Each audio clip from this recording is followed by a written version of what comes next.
L'hebdo politique.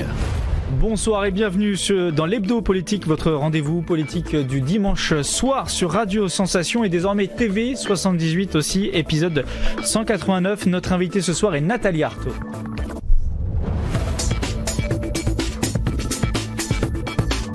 L'hebdo politique. Nathalie Arthaud, bonsoir. Bonsoir. Vous êtes la porte-parole bien connue de Lutte ouvrière, 2 fois candidate à l'élection présidentielle et aussi candidate aux élections régionales en Île-de-France. La région qui, cela ne vous aura pas échappé sûrement, fait partie des territoires placés en surveillance renforcée par le gouvernement dans le contexte du Covid-19. D'après les annonces de Jean Castex, le Premier ministre, jeudi soir, sur ces territoires, des discussions vont commencer entre les élus locaux et les services de l'État pour décider ou non de nouvelles mesures de restriction pour contrer les mauvais chiffres du virus et notamment son variant britannique. Une semaine d'attente donc s'ouvre devant nous, une semaine d'angoisse peut-être pour certains habitants, commerçants qui nous écoutent, qui nous regardent ce soir. Un confinement comme dans le sud-est et comme à Dunkerque n'est pas à écarter, a prévenu Jean Castex. Peut-être qu'il n'y aura pas de nouvelles mesures, de nouvelles restrictions aussi. Comment vous jugez ce moment, Nathalie Arthaud? Est-ce qu'il est source d'angoisse et d'inquiétude pour vous aussi? Oh, moi, je parlerai pas d'une semaine, je parlerai d'un an, ouais. D'un an d'angoisse, d'incertitude, où finalement le seul levier qui est actionné par le gouvernement, c'est justement les restrictions imposées à la population. Imposées aux femmes et aux hommes dans leur vie privée. C'est ça la réalité depuis un an. Moi, je me pose la question, quand est-ce que on embauchera dans les hôpitaux? Quand est-ce que on aura enfin les vaccins nécessaires? Quand? Tant qu'on n'aura pas cela, eh bien, effectivement, on verra un gouvernement qui contraint de gérer la catastrophe, voilà, et y compris d'imposer des contraintes, des interdits à la population, parce que c'est toujours la population. Hein. Regardez les entreprises, elles en ont pas tant que ça des contraintes et des interdits. Regardez ce qui se passe à PSA, regardez ce qui se passe à Flins, y compris il y a des gens qui sont contaminés dans le monde du travail quand on est au boulot où il faut faire les cadences. Mais ça, alors là, personne n'en parle. Hein. Non, on va aller traquer les familles dans leur vie privée. Là, on va leur dire ouh là là, c'est pas bien ce que vous faites, mais il faut que dans les entreprises ça tourne. En résumé, selon vous, si on investissait plus dans les entreprises, dans l'hôpital, dans la recherche aussi, on pourrait ne pas confiner. C'est ce que vous dites. Tout le monde explique que la vraie porte de sortie, ce sont les vaccins. Et là, moi, je pense qu'il y a un véritable scandale parce que les vaccins, nous les avons.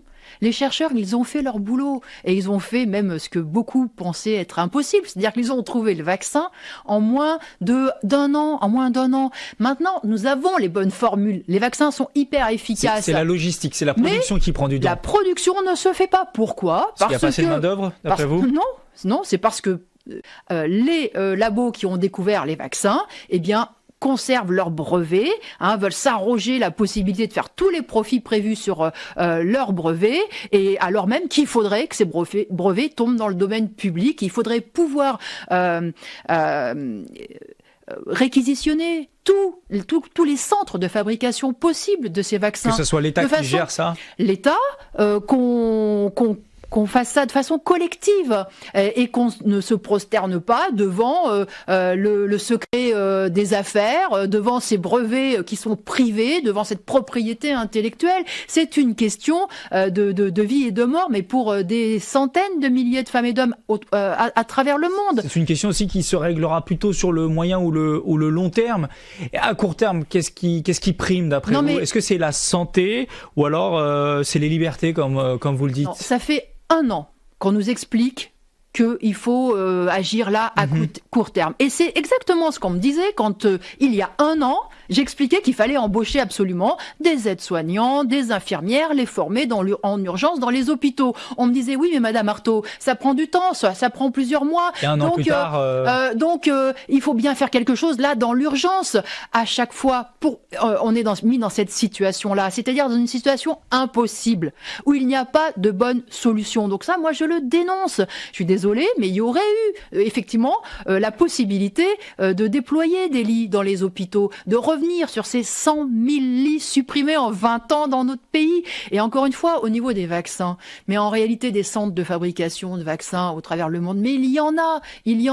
Mais il faudrait effectivement que cette propriété privée soit supprimée, tout simplement. Un manque de courage politique, en clair, d'après vous C'est finalement une dévotion vis-à-vis des capitalistes. On se prosterne devant leurs profits, on se prosterne devant leurs propriétés, quand bien même il en va de l'intérêt de l'humanité, je dirais, parce que la pandémie, c'est une question d'avenir pour l'humanité. Et quand bien même le gouvernement français suivrait vos recommandations, est-ce que à lui tout seul, dans le monde, il pourrait forcer les propriétaires de ces vaccins à changer leur vision des choses? Est-ce que la France, à elle seule, a les moyens de faire bouger les choses aussi? C'est ça la question. Si on reprend la production des vaccins, les vaccins ne sont pas français aujourd'hui. Les vaccins ne sont pas français, c'est vrai, mais on peut reprocher la même chose à Sanofi. Il y a des laboratoires aussi bien français qui conservent leurs petites propriétés intellectuelles, leurs petits droits de propriété pour faire de l'argent, y compris sur la santé. Et Sanofi, ça en est un.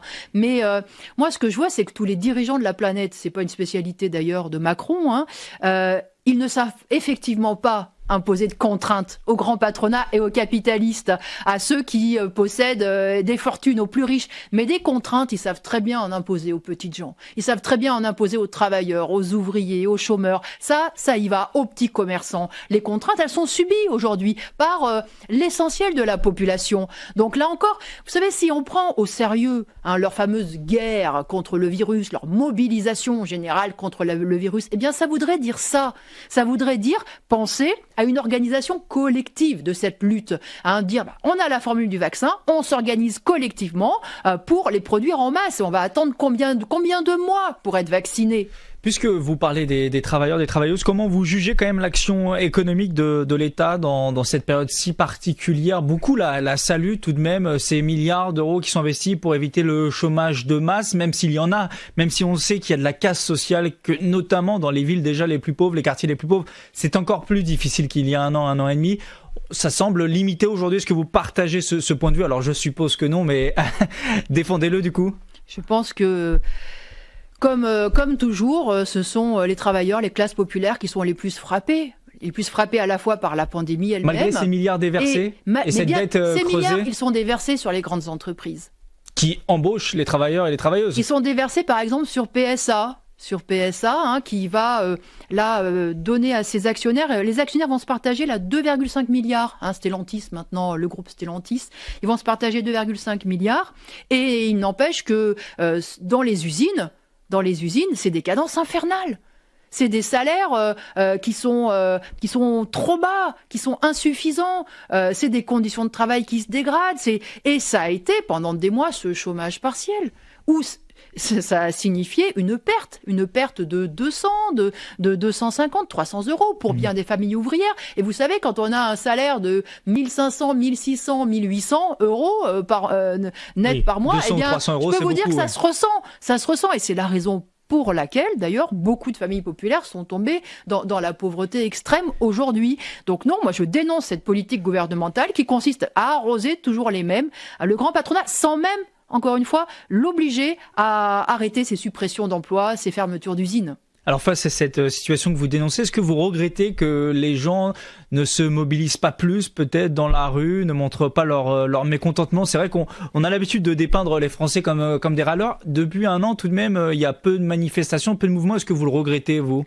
Moi je pense que de toute façon, on n'aura pas le choix. Vous savez, il y a le projet pour Renault de la fermeture de l'usine de Flins. Combien de sous-traitants, combien de travailleurs vont le subir cela?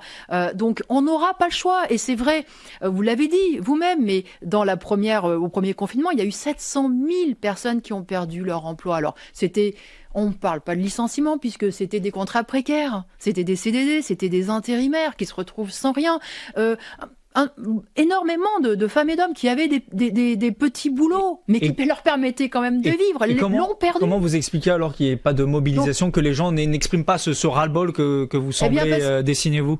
Parce que on se bat au quotidien pour survivre. Voilà, on fait face. La bagarre. Les gens n'ont pas l'esprit, le moral ils pensent plutôt à la survie ou à se nourrir que... Oui, mais moi je suis convaincue que de toute façon c'est la seule voie. Et je tiens à dire à ceux qui nous écoutent aujourd'hui, c'est que voilà, ça ne viendra pas d'en haut. Ça ne viendra pas d'en haut, ça ne viendra pas du gouvernement. Il a choisi son camp depuis fort longtemps, hein, comme tous ceux qui succèdent au pouvoir. Donc effectivement, cela va dépendre de nos mobilisations, de nos réactions, faire valoir nos droits. Et ce qu'on a observé justement dans cette pandémie, hein, c'est combien les travailleuses et les travailleurs étaient indispensables à la vie sociale. Oui. Ceux de l'ombre qu'on voyait peu et qui ont fait tourner le pays et qui ne sont pas télétravaillables. Écoutez-moi, voilà, en permanence, on me dit, mais écoutez, Madame Arthaud, des ouvriers, vous vous appelez lutte ouvrière, mais des ouvriers, il n'y en a plus en France. Il y en a de moins en moins, hein, c'est une réalité. Mais c'est faux. C'est faux. Il faut élargir la notion, le champ sémantique de la notion d'ouvrier, vous voulez dire ? Pendant ce confinement...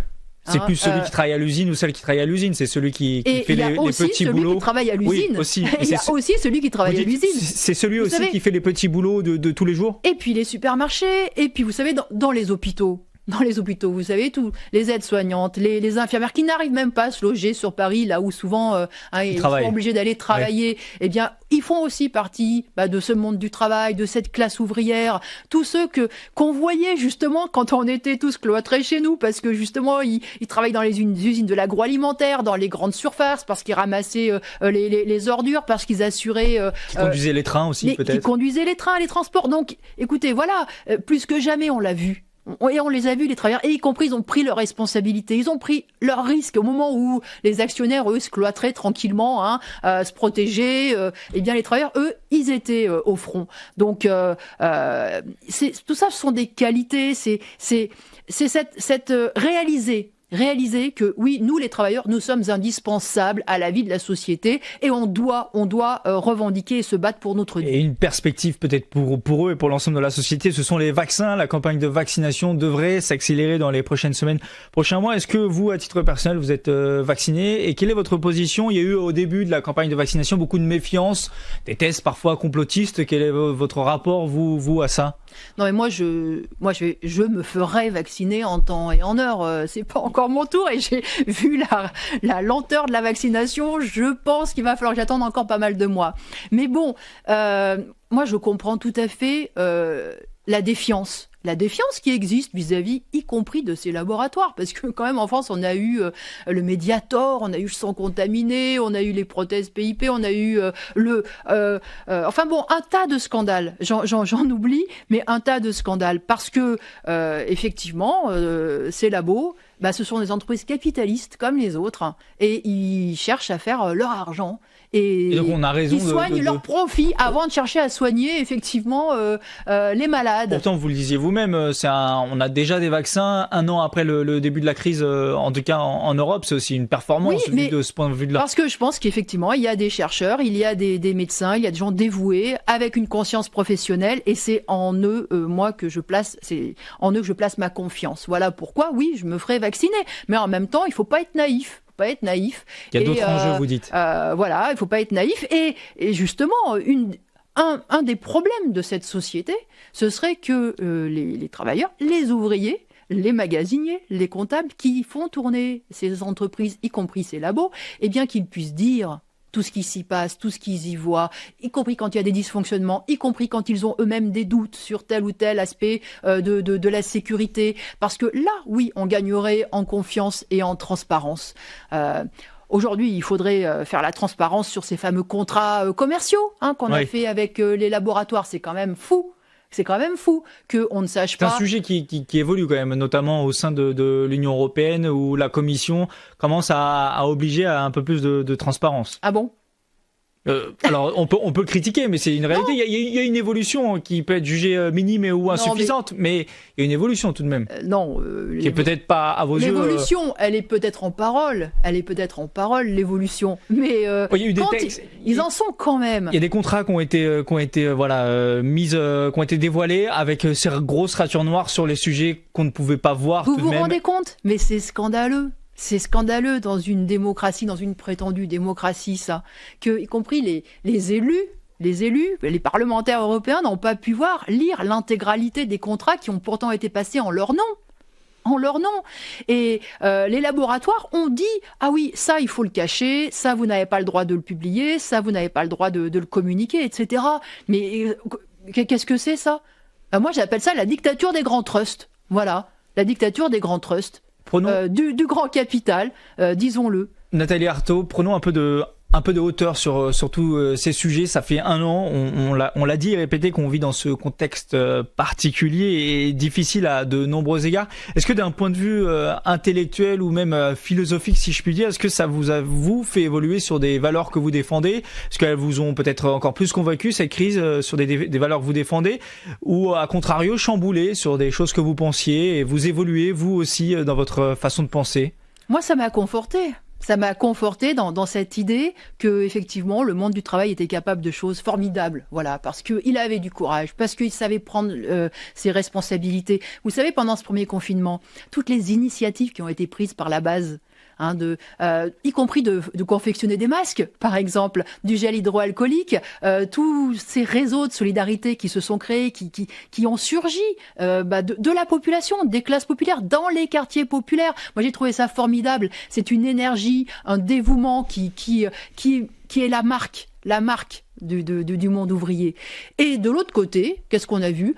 Des grandes entreprises qui se désintéressaient complètement de ce qui pouvait se passer, qui étaient incapables, y compris de se mobiliser pour fabriquer les masques dont on manquait tant, parce qu'ils avaient leur truc, leur feuille de route, leur façon de faire leur profit, et il y avait que ça qui comptait. Voilà, y compris des entreprises qui se sont débarrassées du jour au lendemain d'intérimaires qui les ont fait prospérer, etc. Donc on a vu les classes sociales, on les a vues, et là on peut les juger, et on peut juger leur action.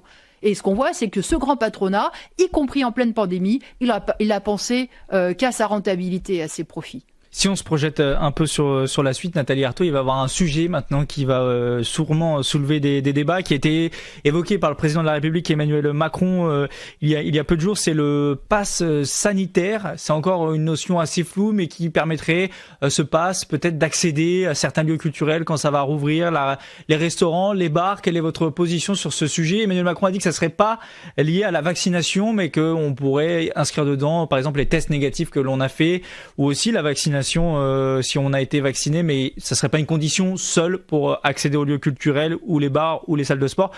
Quelle est votre position sur un tel sujet? On en a besoin aujourd'hui pour aller dans certains endroits du monde, un passeport vaccinal. Là, ça serait un pass sanitaire. Est-ce que vous êtes totalement contre? Mais vous voyez, on a quand même... Ils ont l'art de parler pour ne rien dire. Voilà, parce que Emmanuel Macron le dit lui-même, de toute façon, ça ne sera pas mis en œuvre tant qu'on n'aura pas vacciné l'essentiel de la population. Alors, donc il parle pour quand, là? Pour septembre, non, mais ce serait octobre, pour peut-être novembre. tracer. Si demain vous allez au restaurant et que vous avez été en contact ou que le serveur a le Covid-19, vous pourrez être informé de ce fait-là, vous, que vous avez été en contact avec quelqu'un. Écoutez, à partir du moment où la population sera immunisée, que ce soit parce qu'ils ont été malades ou parce qu'il y a eu le vaccin, je ne vois pas à quoi servira ce passeport. On sera immunisé collectivement. C'est une immunité accélérer collective. L'ouverture des lieux. Alors après, il nous parle de passeport vaccinal. Alors, le terme employé, c'est passe sanitaire. Oui, il a bien insisté, ce ne serait pas passeport vaccinal. D'accord, ok. Mais encore une fois, on met toujours la charrue avant les bœufs, et quand on veut pas poser une question, quand on veut pas qu'il y ait une chose discutée, eh bien voilà, on allume comme ça des contre-feux.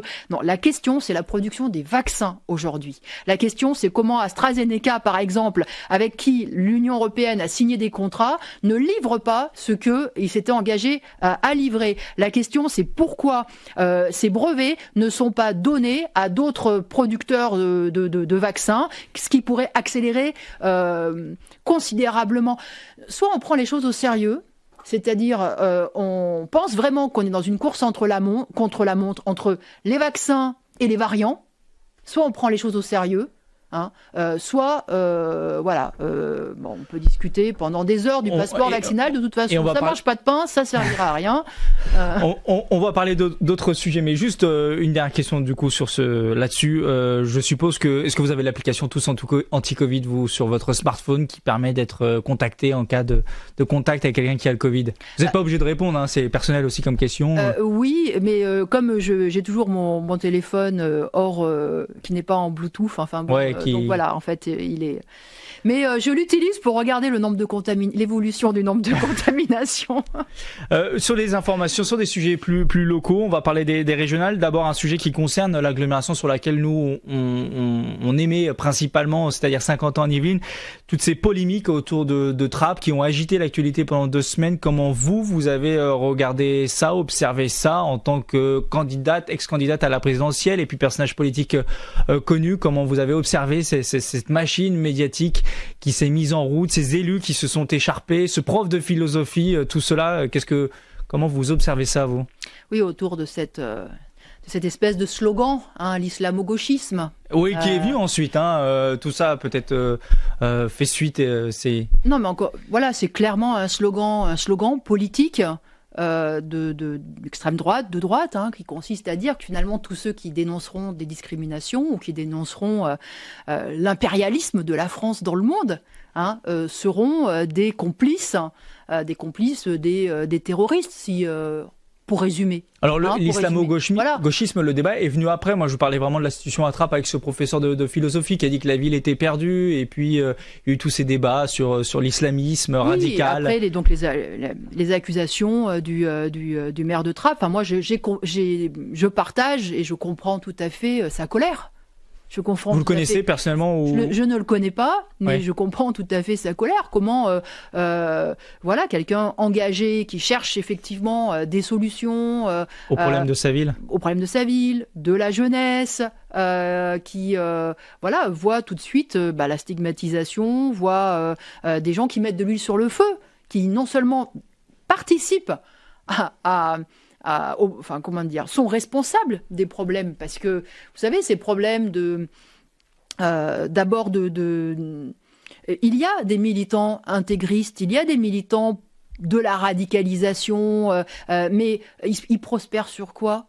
Ils prospèrent sur la désespérance, sur le fait qu'un certain nombre de jeunes ne se voient pas d'avenir dans le cadre de la société. Ils prospèrent sur les frustrations, sur ce sentiment d'être rejeté en permanence. Et ils prospèrent sur ce chômage de masse, sur cette difficulté à vivre. Et ça, c'est de la responsabilité de ceux qui sont au pouvoir. C'est de la responsabilité de ceux qui dirigent. Alors, vous voyez comment ils retournent la situation et les responsabilités. En parlant désormais peut-être des responsabilités qui vont être les vôtres si vous remportez les élections régionales, puisque vous allez être candidate aux élections régionales en Ile-de-France, tête de liste. Oui. Quelles sont vos ambitions à la matière? Est-ce que vous avez déjà un programme établi, des axes forts qui vont marquer votre campagne à Lutte ouvrière pour ces élections régionales? Alors en effet, Lutte ouvrière présentera des listes dans toutes les régions et donc en Ile-de-France, donc des listes Lutte ouvrière, faire entendre le monde du travail, parce que nous pensons... Lutte ouvrière seule, on parle pas d'alliance... Lutte ouvrière seule, parce que nous pensons que les travailleuses, les travailleurs, quand je dis travailleuses, travailleurs, je pense à tous ceux qui sont sans emploi, qui sont condamnés au chômage, tous ceux qui galèrent de petit boulot en petit boulot. Eh bien, nous pensons que ils ne doivent pas donner leur voix à des politiciens qui ne raisonnent que du point de vue de la bourgeoisie, des riches et des grandes entreprises, de grands patronats. Donc, c'est tout sauf vous, même à gauche, même dans ce qu'on appelle la gauche de la gauche, par exemple la France insoumise. Pour prendre un exemple qu'on doit souvent vous répéter, sur lequel on doit souvent vous interroger, est-ce qu'il ne faudrait pas mieux, par exemple, qu'il y ait Clémentine Autain à la tête de la région Île-de-France que Valérie Pécresse, ou pour vous c'est pareil? Non, il faut qu'il y ait... Peut-être Lutte ouvrière, je comprends bien qu'il faut Lutte ouvrière à la tête de la région, mais... Il faut être conscient que sans une pression des travailleurs, sans une mobilisation, sans des luttes collectives puissantes, massives, on n'arrachera rien, quel que soit celui qui prendra la région ou demain la présidence de la République, l'Élysée. La réalité, c'est que c'est le grand capital, ce sont les grandes entreprises ici sur le territoire, c'est PSA qui fait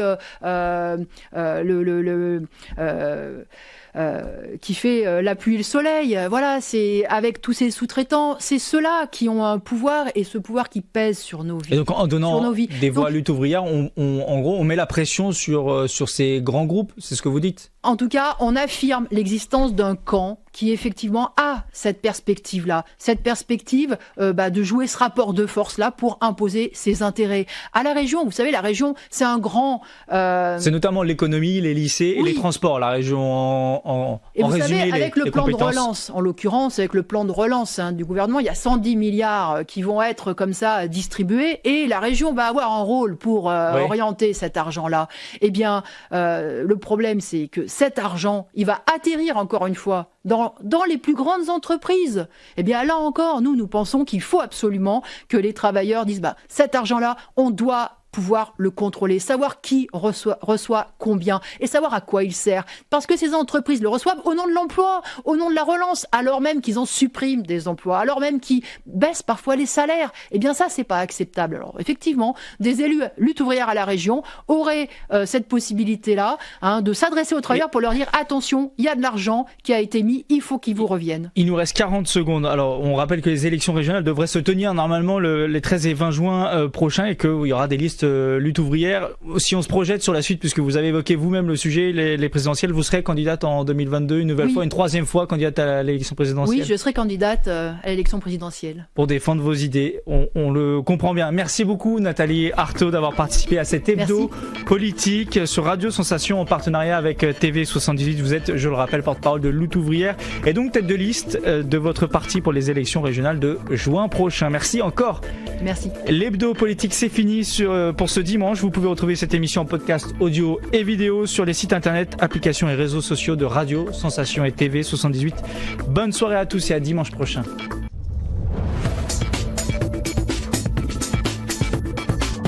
L'hebdo politique.